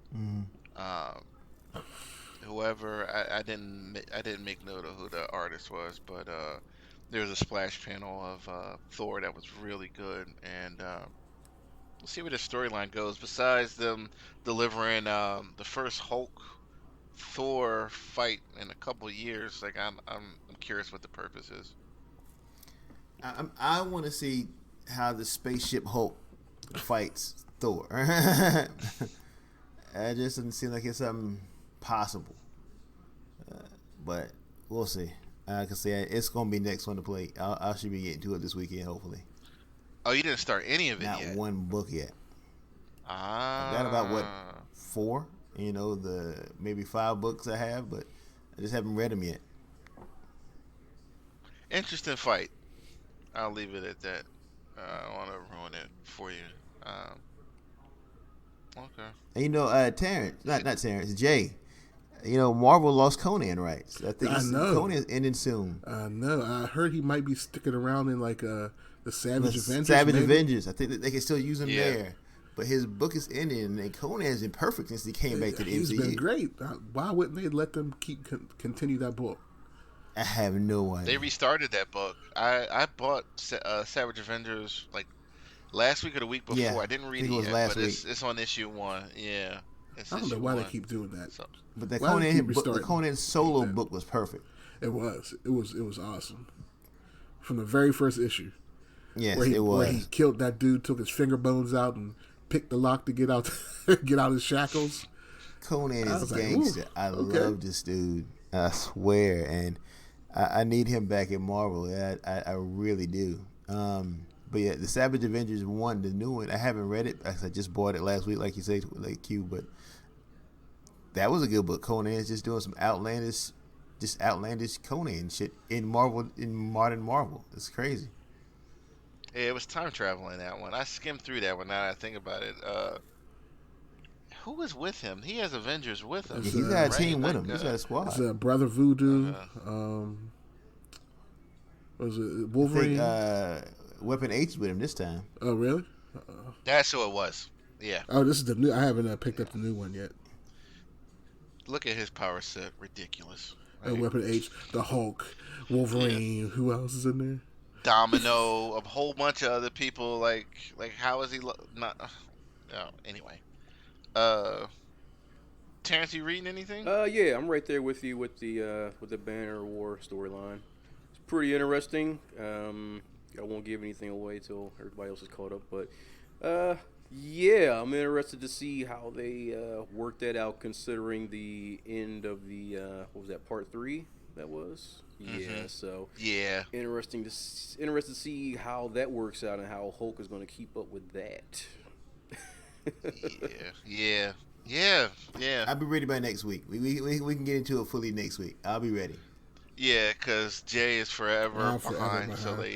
they. I'm forever behind it too, but I'm picking and choosing. I'm going to choose to pick this one up. I was trying to catch myself up on all my Star Wars books, but I'll pick up this the Starship Hulk and start reading that. Oh yeah, I thought you quit the Marvel and DC. Most comics. of them. I'm still keeping a couple of them around. Like Thor, I'm still going to get Thor. But other than that, yeah, not too much more. Like I'm going to continue getting Conan as long as it's still there. But most of the other stuff is starting to get a little boring. Oh, you know what else I did? Right. I went back and I read that whole 12-issue Eternals series just to kind of get me prepped for this Eternals, Avengers, X-Men crossover. It was actually really, really good, and it was a real easy read. It was pretty interesting, and the art was by Esai Ribic, the guy that did the Thor. Yeah, he did Thor, That's right. the Thor storyline that Gore was in. Oh, So, that art did look familiar. The young. Yeah. He did the young Thor part, right? Or no, you're right. The whole He did that whole the God Bomb that's- story arc. because Icarus looks like young Thor in that book. That's exactly who he looks like, and Yeah, Yeah. I think of the whole 12 issues. There was one issue of fill-in art, and there was one half issue, like the back half of the issue had some fill-in art. But other than that, it was all East Side. So, and the story was really good. And usually I'm kind of tired of Thanos, and he kind of dominates the book, but it doesn't have anything to do with the Infinity Gems for once. So, it's as long as it doesn't have to do with him trying to once again get the Infinity Stones, and they're dealing with other aspects of him trying to assert his dominance that don't have to do with taking over the universe, I can put up with Thanos. So it was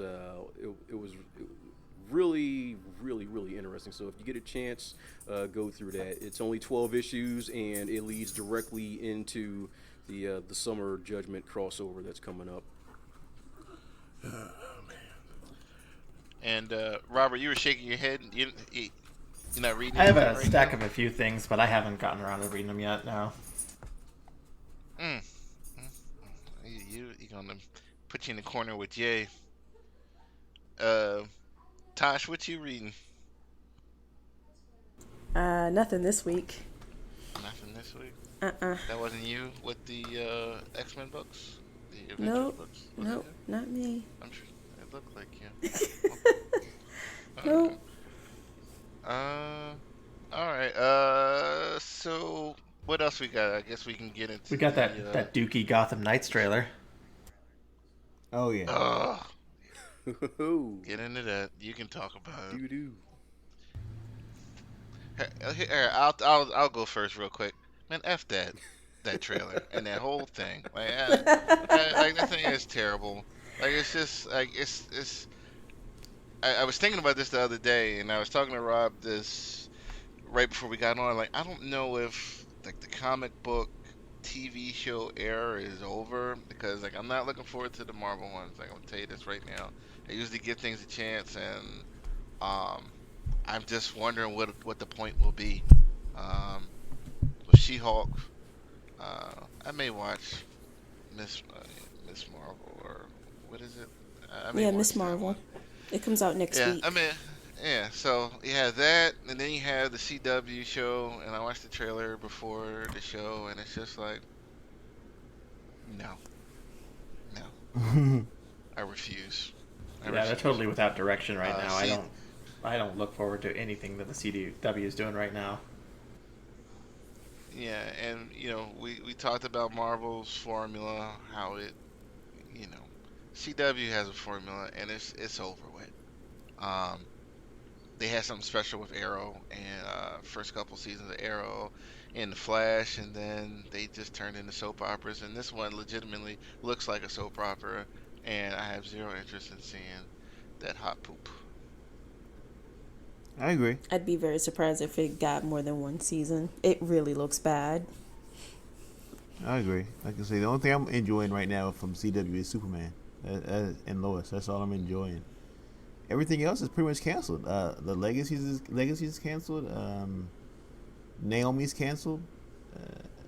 Legends and all that's been canceled. So the only thing left is Superman and Flash. Everything else is gone. Speaking of Superman, rumor out that the DC wants to scrap all Superman-related plans and just focus on Cavill. It's a rumor right now, but to me, I put up a post a couple days ago. This was like the obvious move. Should have been the move. You build around what started it all for this last wave of DC. This universe. Cavill's like a wasted commodity. And anything that he's been in, whether it's The Witcher, Mission Impossible, his little spots on the Sherlock Holmes show with the girl from what's her name, Bobby Brown, Stranger Things, that girl? Oh, from Stranger and- Things. yeah. Yeah, he's on that. Like he just like he shines wherever he is, and like for DC, you had him under, you had him in house, so to speak, and you decided like we do not need any more Superman movies. This is like when Marvel did Iron Man, and they pumped out an Iron Man 2 in I want to say I may be wrong here, like less than 2 years. Mm-hmm. It should have been a priority for DC like immediately. The Man of Steel I thought was overall positively reviewed, but hoping the rumors are true for this. But it just seems everything's on the standstill right now over there.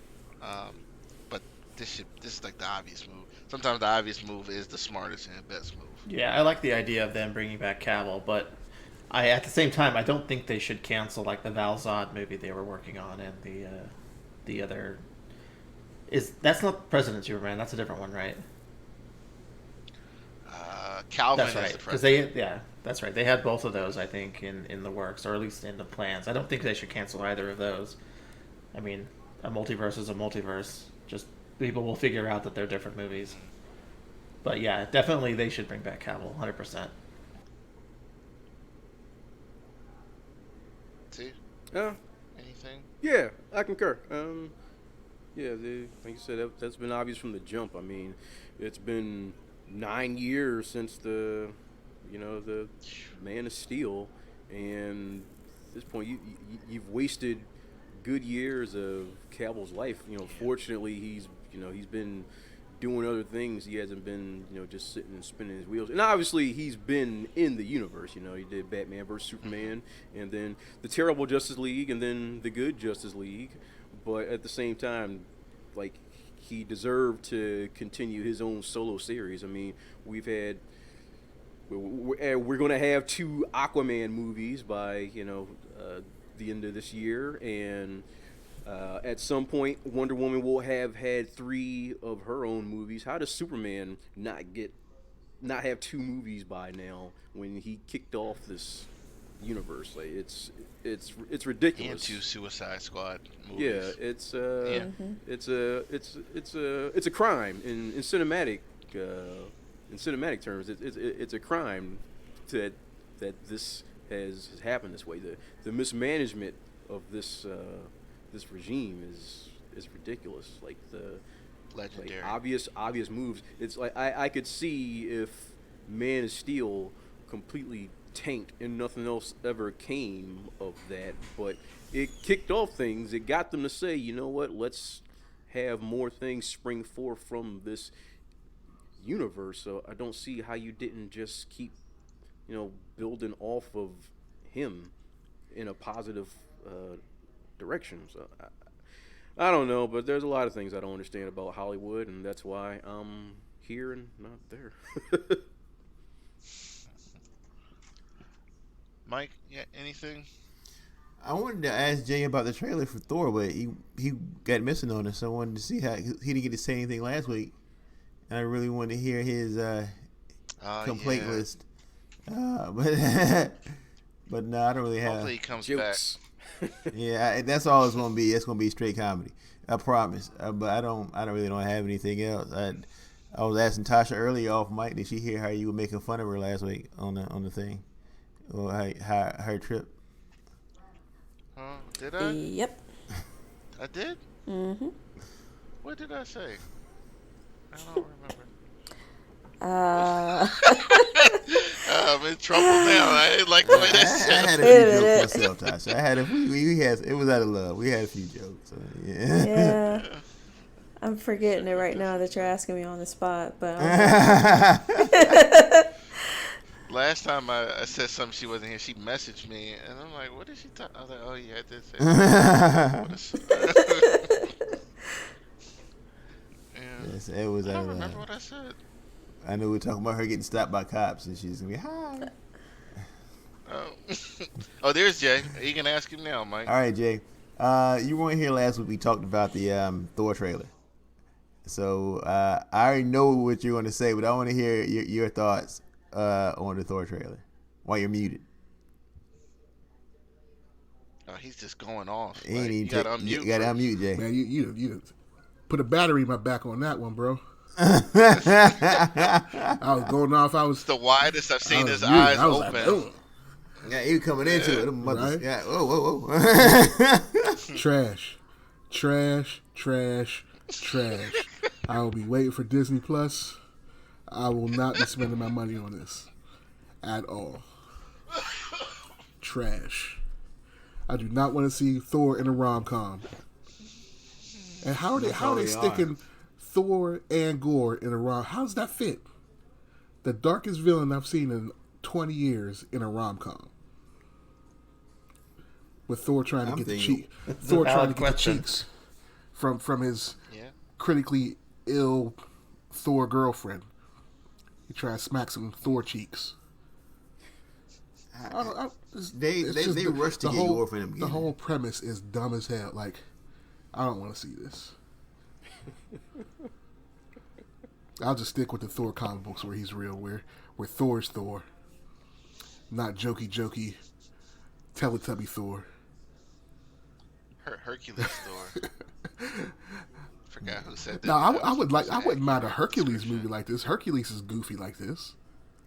I can see that. But can It you can do fit in. that after you've already done Yeah, this? no, No, he Hercules.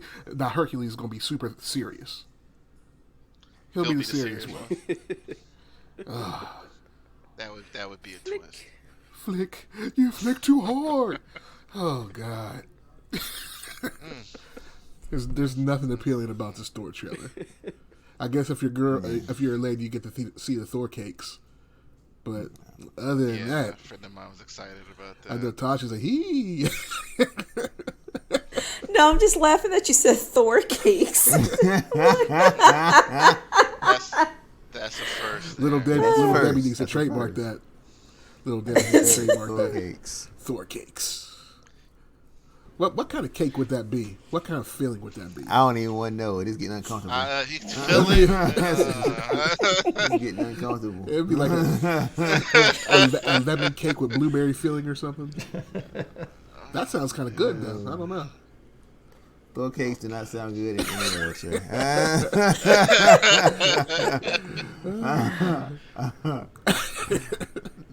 No. And then why does Christian Bale just look like he looks like powder? He doesn't look like gore. Again, that's not my least worry though. My least worry is Christian Bale. I mean, I look like Gore from the comic, but He just looks like Christian my thing Bale. is Thor. He just looks like Christian Bale with like a cloak. Yeah, but I can deal with it. It's a dingy Thor I'm tired of. I'm tired of that. I'm so tired of dingy Thor. I want Thor to be, I don't know, just Thor not needs the to be dingy serious. Thor. Like he has a sense of humor, but he's not funny. Man, See, it's funny. Like when I did not. I liked the first two Thor movies. Apparently, they did not go over well to the point where they had to revamp the thing. And it got them a fourth movie. Yeah. You know, it's not my Thor either. It's True. working on the screen. At what you cost? know, hey man, like listen, I'm not. $10 a ticket is a cost. I was getting ready to lie and say I didn't get on here tonight to bash Marvel about anything, but I've already done that. But that, like they've already made their choice which way they were gonna go with Thor, and it overall it worked. Like, you know, the comic book source guys we're gonna take issue with that. You know, it's just like if this happened to Superman. Can you imagine Superman like telling jokes and everything like this? Like it would be. You would probably walk out. It happened you know? in Superman 4. Yeah. Oh man, Yeah, that was love trash. that movie. It's so bad. It's so bad. It's so bad. Everybody It's was so so good. tired. Yeah, everybody was so tired by the time that movie came by. Everybody, you talk about the Stranger Things kids looking old. Lois Lane looked old. Like Clark All was that starting cigarettes. to look old. Everybody looked Everybody's old. getting long in the tooth on that one. Right, it's like it was the 70s, I think, when we started this. It's like the late 80s now, you know? Yeah, Marvel's starting to draw my ire with this Thor. They started drawing my ire on a lot of things. At least I'm not the only one. I thought I was the only one. That's why I never speak up about it. I'm like, Nope. Like their credit is no longer good with me right now. It had me thinking about this phase, and like the last phase that I really thought was kind of not good, but it had good movies in it was Phase Okay. 2. I thought Phase 2 had some missed opportunities. I don't know how Hawkeye was in no movie, but the Age of Ultron, I think he should have been in maybe the Iron Man movie, maybe. But that was probably, I don't want to say worst, but the least Phase 2. But it had Winter Soldier, it had Guardians of the Galaxy, and it had the Avengers. Like Ultron's aged well. I know at the Yeah. time it was. it's a little bit better now. You know, They did some Iron Man retcons 2. in other to make yeah. you like it. yeah. Iron Man 3 is Iron like Man I 3 is think trash. it was trash. You know, Thor. Like, I liked it, but it was not received well. And that's why they went the Yeah. Ragnarok. I like the first two Thors better than I like. See, but it's weird because I like Ragnarok as a movie, Like if you take Thor out of it and just put somebody else in it, I would like it Yeah. because it was entertaining. To me, yeah, it was. To me, it was like the spiritual third Yeah, Guardians of the it was Galaxy quirky just movie. like that. It was the same thing. It was the same thing, and talk about what happened with Thor. You can probably look to the Guardian movies. Like that was their tone, and it was really good. And it was like cut and paste. Like just put Thor in this, and less music, same space, and jokes and everything, and it worked for them. Now they got him in a rom-com. The whole MCU is a rom-com right now. Oh yeah. So we got anything else from anybody? Mike, you got anything? Terrence? State of Play. Robert? Big one. Oh, go for it. Oh, Say well, what? did you guys watch it? The trailers? I Lots did of not. trailers. Street Fighter 6 I is the only did. thing I saw, and I'm getting a little excited. I'm getting a little tingly. Some Yeah. tingles. Well, Terrence, you got this section. Let's hear about it, bro. All right, well, Jay, what'd you think about Street Fighter 6? I'm starting to get some tingles. Starting to get excited. About to,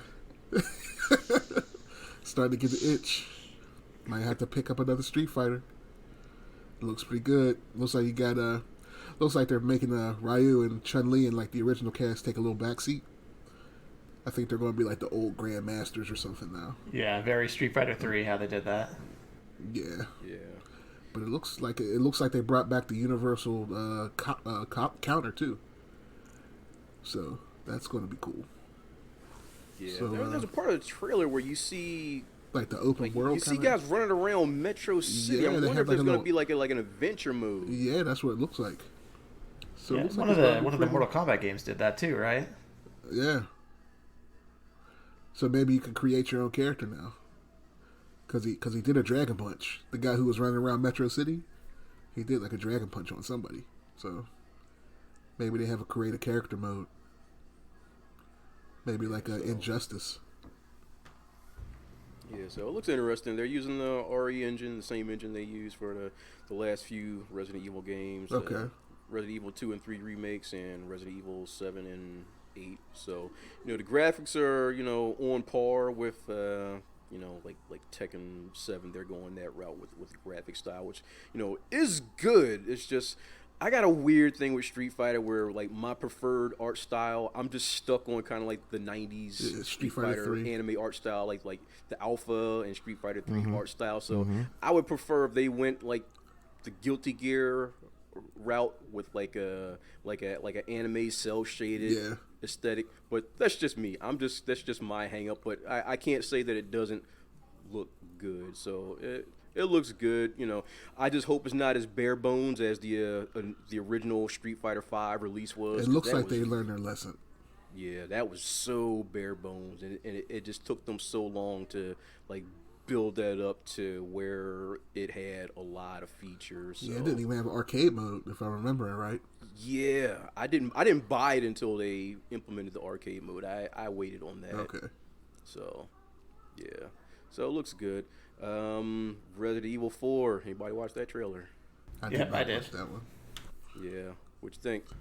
I'm looking forward to it. That was one of the ones that I haven't played, and this was pretty much long rumored ever since they started remaking them. It's like, okay, this one they got number 2, they got number 3, and then last year they announced that they were bringing it out just only in VR, but everybody held hopes that they were going to do the remaster treatment, and that's what this one's going to be. So I'm looking forward to this one.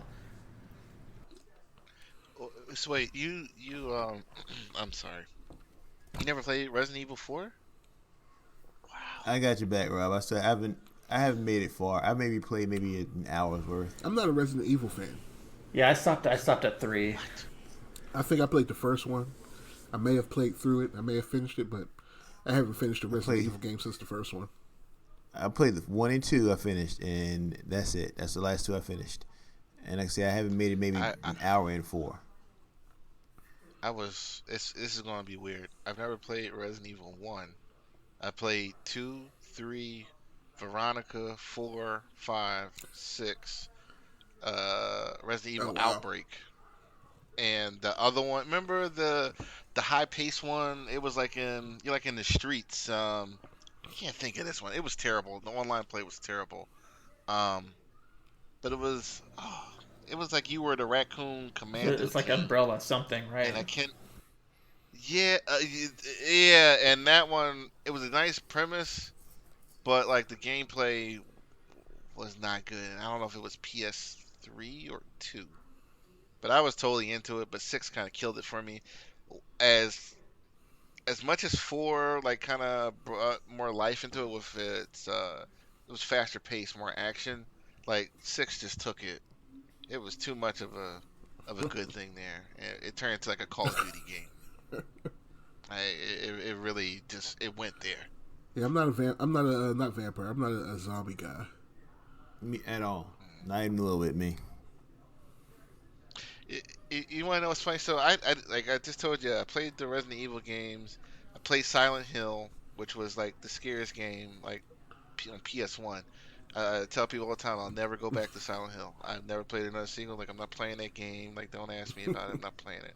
But Dead Space was another creepy one. But you were kind of armed in that one. And then the third one, microtransactions, kind of killed it. But I don't have the nerve to play any scary games anymore. Like I tried what was that one? Resident Evil 7. And when you're at the table, I don't know if any of you played it. Like right in the beginning, when you're at the table with the family and you're running around from the old guy, I couldn't do it. Like I put it down. Like I was like, I'm not playing this. And my friend Olivia, she beat the game, and like I feel bad because she's like, oh, I just ran around, and then I was like, I'm not playing this anymore. I ain't got the guts. Played it in to VR. play these type of That's games. You played the VR version? Ugh. Can't do it. God bless you. I can't even watch somebody play that in VR. That looks way too spooky. the only reason I didn't Yeah. finish was because I moved the when I finished putting my man cave together, I moved the PS4 from upstairs to the downstairs, but then I just didn't feel like hooking the VR back up because all those damn wires. I was like, I don't feel like doing this. But I wanted to finish the game in VR. I just didn't feel like hooking it back up, and I just never did. And I sold the PSVR when I sold the PS4 Pro. Oh, so wow. I'll once the PSVR 2 comes out, hopefully that has support for Resident Evil 7, and I can pick up my game because I transferred all my PS4 saves over to my PS5. So hopefully there'll be support for it, and I can just pick up and finally finish it.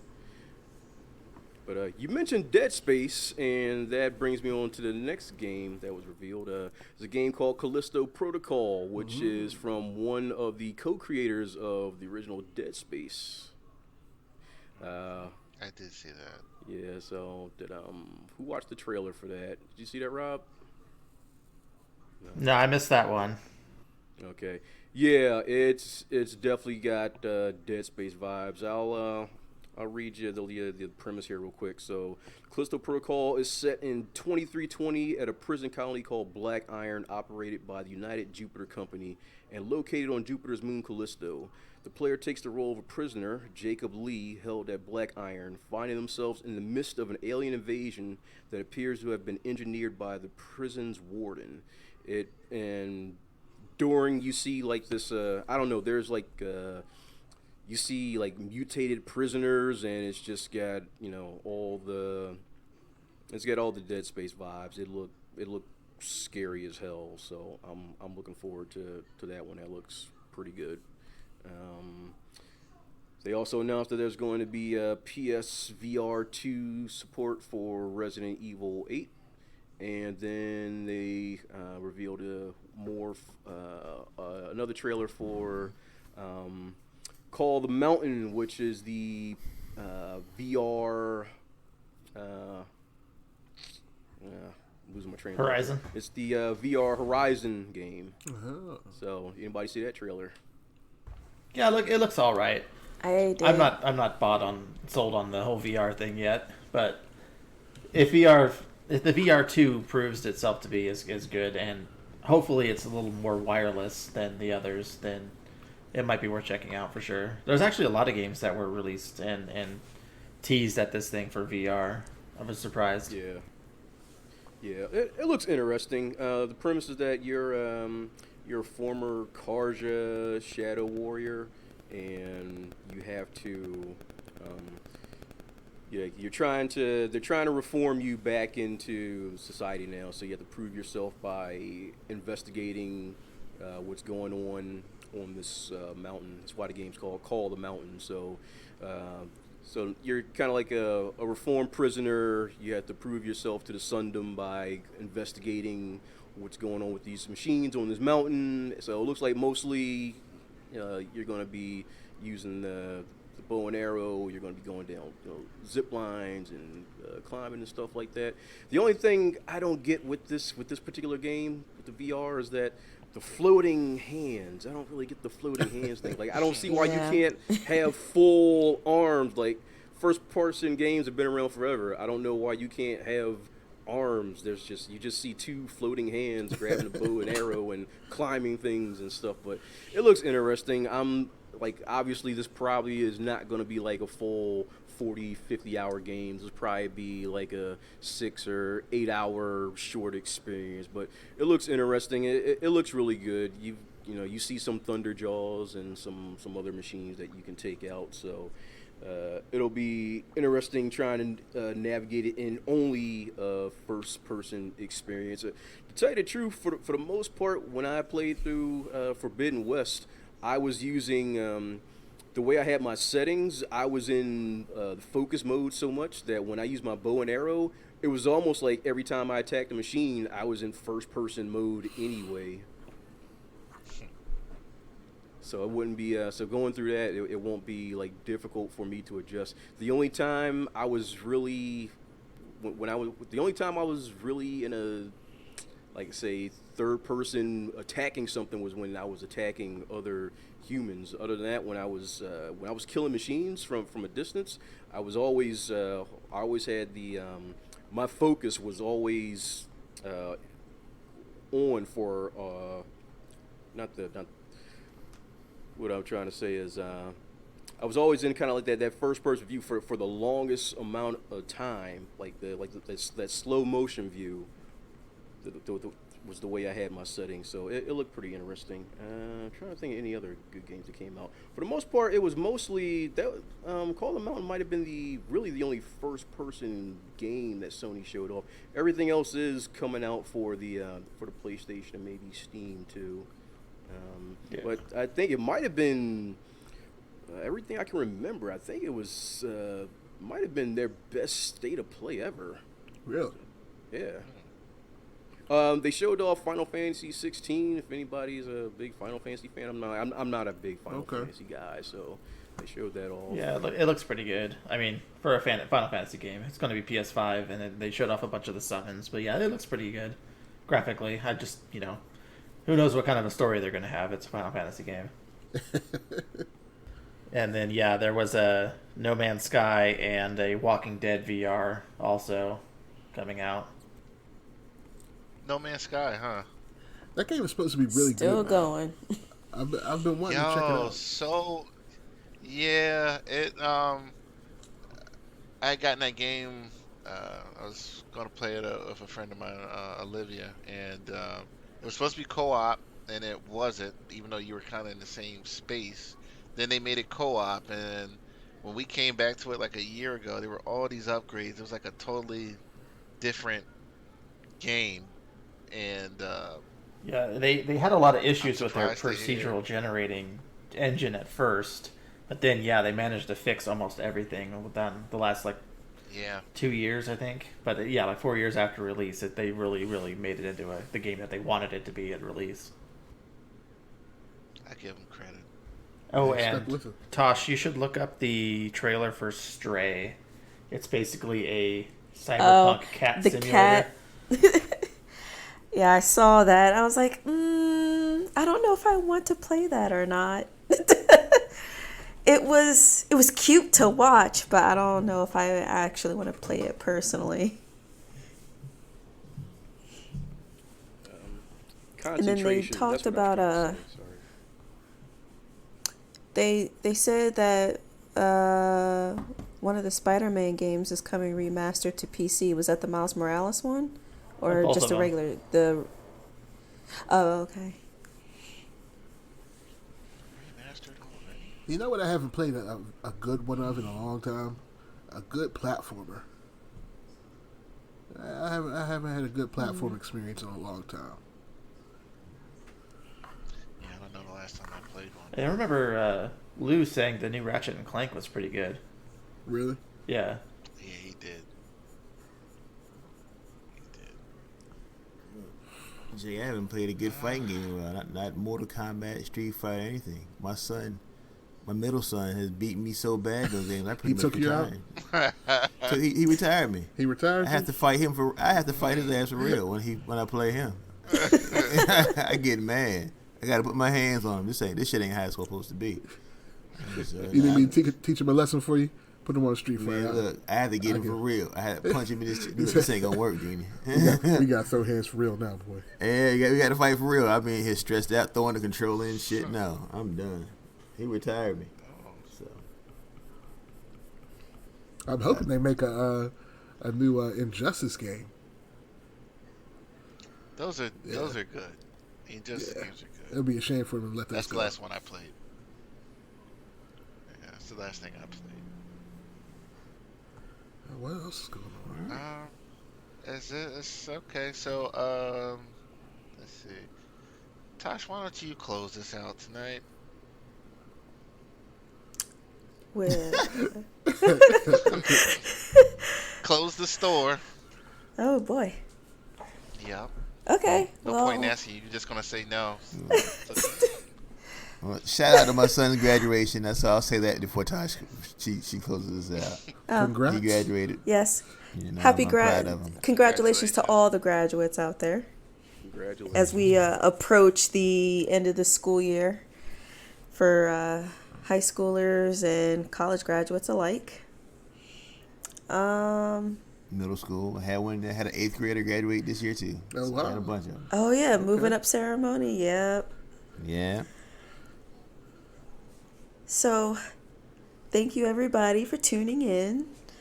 If you want to check us out on Facebook, you can find us under the name Multiverse Unlimited. I believe the password to get in is still anti-life, or did we change it to Cyclops as always, right? I can't remember.